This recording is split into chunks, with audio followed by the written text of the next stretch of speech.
জানিয়ে দিব আমাদের হাতে থাকা সর্বশেষ গুরুত্বপূর্ণ আপডেট বাংলা সংবাদ। আওয়ামী লীগের চ্যাপ্টার ক্লোজ বলছে হাসনাত আব্দুল্লাহ। জানিয়ে দিব সংস্কারের কথা সবার আগে বলছে বিএনপি, বলছে মির্জা ফখরুল। আরো জানিয়ে দিব গণপরিষদের মাধ্যমে সংবিধান সংস্কার করতে হবে বলছে নাহিদ ইসলাম। এবং আরো জানিয়ে দিব রাজনৈতিক দলগুলোর নেতাদের সঙ্গে বৈঠকে জাতিসংঘের মহাসচিব। সর্বশেষ জানিয়ে দিব আওয়ামী লীগের নেতার বিরুদ্ধে সমন্বয়কের বাবাকে খুনের অভিযোগ।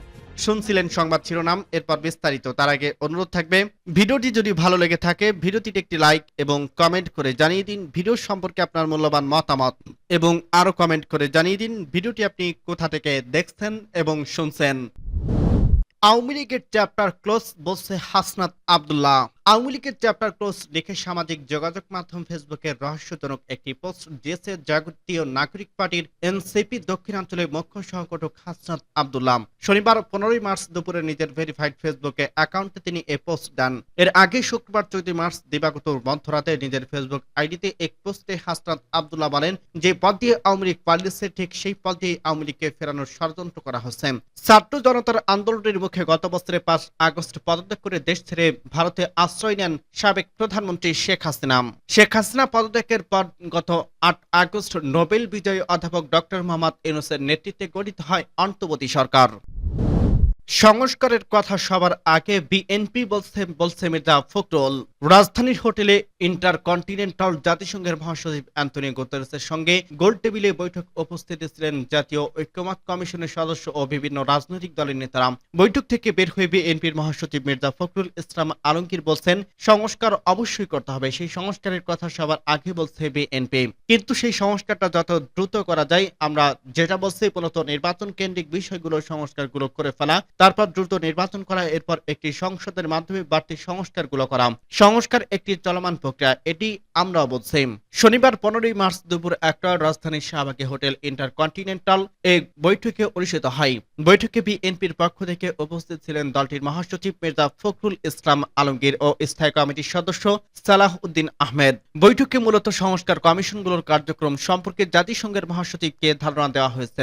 বৈঠকে শেষে বিভিন্ন দলের নেতারা সাংবাদিকদের সঙ্গে কথা বলেন। জাতিসংঘের মহাসচিব সংস্কার বিষয়ে কোনো মন্তব্য করছেন কিনা জানতে চাইলে বিএনপির মহাসচিব মির্জা ফখরুল ইসলাম আলমগীর বলেন, জাতিসংঘের মহাসচিব এই ব্যাপারে কোনো কথা বলেনি, এটা আমাদের অভ্যন্তরীণ বিষয়।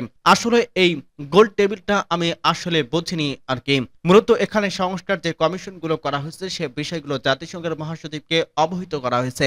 আইন উপদেষ্টা আসিফ নজরুল এ বিষয়ে অবহিত করছে। আমরা আমাদের বক্তব্যের মাধ্যমে যে কথাগুলো বলে আসছি সেই কথাগুলো একই কথা বলছেন। নির্বাচন নিয়ে কোনো টাইম ফ্রেমের কথা বলছেন কিনা জানতে চাইলে মির্জা ফখরুল বলেন, আমাদের টাইম ফ্রেমের কথা বলার প্রয়োজন নেই, সংস্কার আমাদের অভ্যন্তরীণ ব্যাপার। আমরা সংস্কার কমিশনগুলোর সঙ্গে আমরা কথা বলছি, তাদের সঙ্গে আমাদের যোগাযোগ আছে, তারা যা চাচ্ছে আমরা সব দিয়ে দিচ্ছি। ইতিমধ্যে আমাদের সঙ্গে একটা বৈঠক হয়েছে, জাতিসংঘের মহাসচিবকে আমরা আমাদের টাইম ফ্রেমটা দিতে যাব কেন? বৈঠকে আরো উপস্থিত ছিলেন জামায়াতে ইসলামী নায়েবে আমির সৈয়দ আব্দুল্লাহ মোহাম্মদ তাহের, সেক্রেটারি জেনারেল মিয়া গোলাম পরওয়ার, এনপিসির আহ্বায়ক নাহিদ ইসলাম, আমরা বাংলাদেশ পার্টির সাধারণ সম্পাদক আসাদুজ্জামান ফুয়াদ, নাগরিক ঐক্যের সভাপতি মাহমুদুর রহমান মান্না প্রমুখ। গণপরিষদের মাধ্যমেই সংবিধান সংস্কার করতে হবে বলছে নাহিদ ইসলাম। গণপরিষদের মাধ্যমেই সংবিধান সংস্কার করতে হবে বলে জানিয়েছে জাতীয় নাগরিক পার্টির আহ্বায়ক নাহিদ ইসলাম। শনিবার 15 মার্চ দুপুরে ঐক্যমত্য কমিশন ও রাজনৈতিক নেতাদের সঙ্গে জাতিসংঘের মহাসচিব অ্যান্টনিও গুতেরেসের বৈঠকের শেষ সাংবাদিকদের সঙ্গে কথা বলেন তিনি। নাহিদ বলেন, রাজনৈতিক দলের প্রতিনিধিরা বৈঠকে উপস্থিত ছিলেন। 5 আগস্ট পরবর্তী বাংলাদেশে যে গণতন্ত্র রিফর্ম প্রক্রিয়া বন্ধ দিয়ে যাচ্ছে সে বিষয়ে আলোকপাত করা হয়েছে। সংস্কার কমিশনের প্রধানরা নিজ নিজ ক্ষেত্রে সংক্ষেপে তুলে ধরেন। সংস্কার বিষয়ে জাতীয় নাগরিক পার্টি এনসিপি অবস্থান তুলে ধরে তিনি বলেন, আমরা মনে করি গণ অভ্যুত্থানের পরবর্তী যে প্রেক্ষিতে সরকার গঠিত হয়েছে, সংস্কার এবং বিচার মৌখিক সংস্কারের ভিত্তি এই সরকারের সব সময় থাকতে হবে। জুলাই সনদের স্বাক্ষরের মাধ্যমে সব রাজনৈতিক দলকে এই বিষয়ে ঐক্যমত্যে পৌঁছানো হবে। সংবিধান সংস্কারের বিষয়ে এনসিপির আহ্বায়ক বলেন, গণপরিষদের মাধ্যমেই সংবিধান সংস্কার করতে হবে, অন্যথায় পার্লামেন্টের সংবিধান সংবিধান টেকসই হবে না। ইউএন সেক্রেটারি বলছেন রাজনৈতিক দলগুলো নিজেরাই যেন একটা ঐক্যমতে আসছেন। নির্বাচন নিয়ে কোনো কথা বলছে কিনা এমন প্রশ্নে তিনি বলেন, নির্বাচনকে আমরা একটা সংস্কারের প্রক্রিয়া হিসেবে দেখি, এছাড়া সংস্কারে কোনো নির্বাচন কাজে দেবে না। সব রাজনৈতিক দল এই বিষয়ে একমত। মত পার্থক্যটা হচ্ছে কোনো সংস্কারটা কখন হবে, ইলেকশনের আগে কতটুকু হবে, পরবর্তী কতটুকু হবে। আমরা মনে করি জুলাই সনদ বাস্তবায়ন হলে সেই মত পার্থক্যটা কেটে যাবে। বিচারের বিষয়ে জাতিসংঘের সহযোগিতা চাওয়া হয়েছে কিনা এমন প্রশ্নে তিনি বলেন, জাতিসংঘের সহযোগিতা চেয়েছি, তাদের ধন্যবাদ জানিয়েছি। রাজনৈতিক দলগুলোর নেতাদের সঙ্গে বৈঠকে জাতিসংঘের মহাসচিব।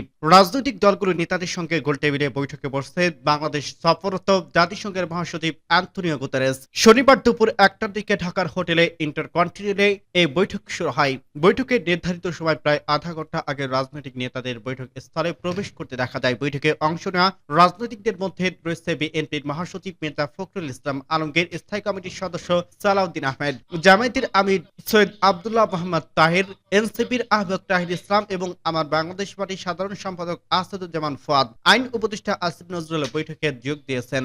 জাতীয় ঐক্যমত্য কমিশনের সহসভাপতি আলী রিয়াজ, জনপ্রশাসন সংস্কার কমিশনের প্রধান আব্দুল মুইজ চৌধুরী, পুলিশ সংস্কার কমিশনের প্রধান সফর রাজ হোসেন, নির্বাচন সংস্কার কমিশনের প্রধান বদিউল আলম মজুমদার, দুদক সংস্কার কমিশনের প্রধান ইফতেখারুজ্জামানকে বৈঠকেও দেখা গেছে। আওয়ামী লীগের নেতার বিরুদ্ধে সমন্বয়কের বাবাকে খুন করার অভিযোগ। কক্সবাজারের ঈদগাহ উপজেলায় এক সমন্বয়কের বাড়িতে হামলার অভিযোগ উঠছে। এ সময় হামলাকারীদের ছোড়া গুলিতে প্রাণ হারিয়েছে সমন্বয়কের বাবা হাবিবুল হুদাম।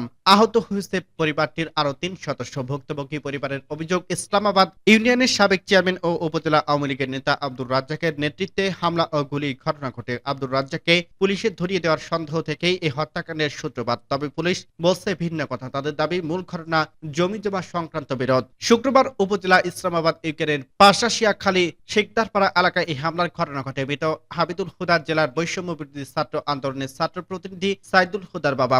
আহতরা হলেন খুশিদা বেগম, আবিদুল হুদা, আমিনা বেগম।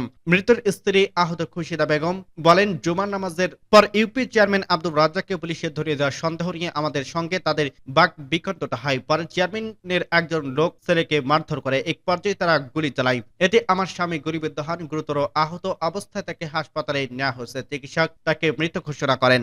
বৈষম্য বিরোধী ছাত্র আন্দোলনের নেতা মৃত ছেলে সাইদুল হুদা বলেন, আমাদের সংগঠনের কার্যক্রম শুরু থেকেই বাধা দিতে আওয়ামী লীগের নেতা আব্দুর রাজ্জাক নানা ধরনের হুমকি দিতেন। তিনি সম্প্রতি জেল থেকে বের হয়ে তিনি একাধিকবার বলছেন, তোমাদের সরকার বেশি দিন থাকবে না, আমরা ক্ষমতায় ফিরবো, এমন নানা ধরনের হুমকি দিয়েছেন। সর্বশেষ তিনি আমার বাবাকে গুলি করে হত্যা করছেন।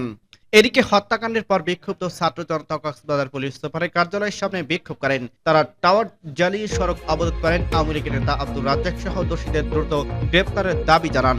ঈদগাহ থানায় ওসি মসিউর রহমান বলেন, প্রাথমিক তদন্তে জানা গেছে জমি জমা সংক্রান্ত বিরোধ থেকেই এই হত্যাকাণ্ডের ঘটনা ঘটছে। এই ঘটনায় এখন পর্যন্ত কোনো মামলা হয়নি, তবে তদন্ত চলছে। পরিস্থিতি নিয়ন্ত্রণে এলাকার অতিরিক্ত আইন শৃঙ্খলা বাহিনী মোতায়েন করা হয়েছে।